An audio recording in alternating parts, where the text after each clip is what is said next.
Di dalam kitab 2 Tawarikh, pasal 30, Raja Hizkia mengadakan perayaan Paskah. Sebelumnya, di pasal 29 dikatakan bahwa dia berumur 25 tahun saat menjadi raja. Dan dia memerintah selama 29 tahun di Yerusalem. Nah, ia melakukan yang benar di mata Tuhan, seperti Daud, bapa leluhurnya atau nenek moyangnya.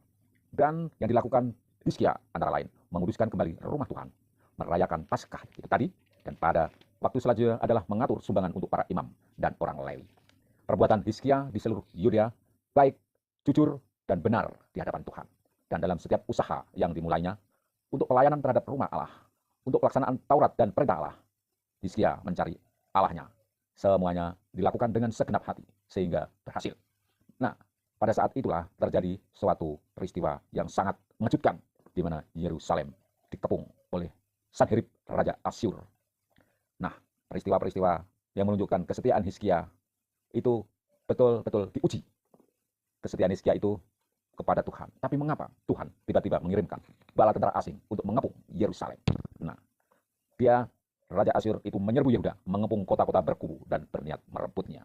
Nah, ternyata kesetiaan Hizkia tidak berbanding lurus bahwa ada ujian, namun berbanding lurus dengan ujian itu dapat dihadapinya dengan baik, di mana pada akhir dari penyerbuan atau pengepungan tepatnya oleh Sanherib itu, Yerusalem luput dari tangan Sanherib karena Raja Hizkia dan Nabi Yesaya bin Amos berdoa dan berseru kepada surga, kepada Tuhan Allah Israel. Dan Tuhan mengirim malaikat yang melenyapkan semua pahlawan yang gagah perkasa, pemuka panglima yang ada di perkemahan Raja Asyur. Sehingga mereka kembali dengan malu ke negaranya dan ditewaskan dengan pedang oleh anak-anak kandung sendiri ketika memasuki rumah Allah mereka. Kecil.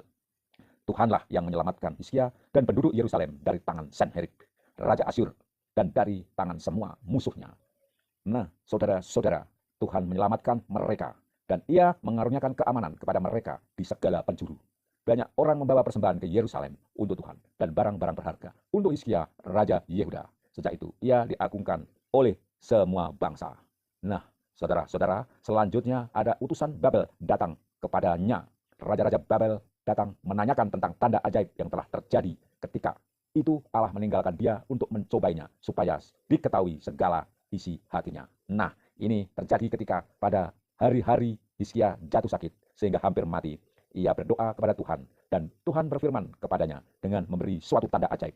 Tetapi Hizkia tidak berterima kasih atas kebaikan yang ditunjukkan kepadanya.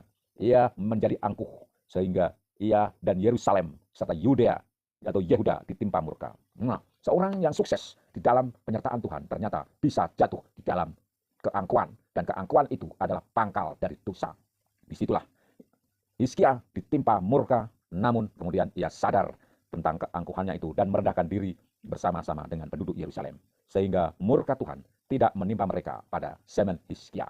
Ia mendapat kekayaan dan kemuliaan yang sangat besar, dan dia juga telah membendung aliran Gihon di sebelah hulu dan menyalurkannya ke Hilil dan ke sebelah barat ke kota Daud dalam segala usahanya. Jadi selain mengumpulkan segala macam harta, baik itu harta permata, batu mulia, dan makanan, gandum, dan buah-buahan, anggur, minyak, mempunyai kandang-kandang besar, hewan begitu banyak, ternak, kambing, domba, dan mendirikan kota-kota, semuanya dapat dilakukannya, termasuk pembangunan membendung aliran Gihon di sebelah hulu dan menyalurkannya ke hilir, jadi pengairan yang bagus. Dan juga ketika utusan Raja Babel tadi datang kepadanya bertanya tentang tanda ajaib dari Tuhan,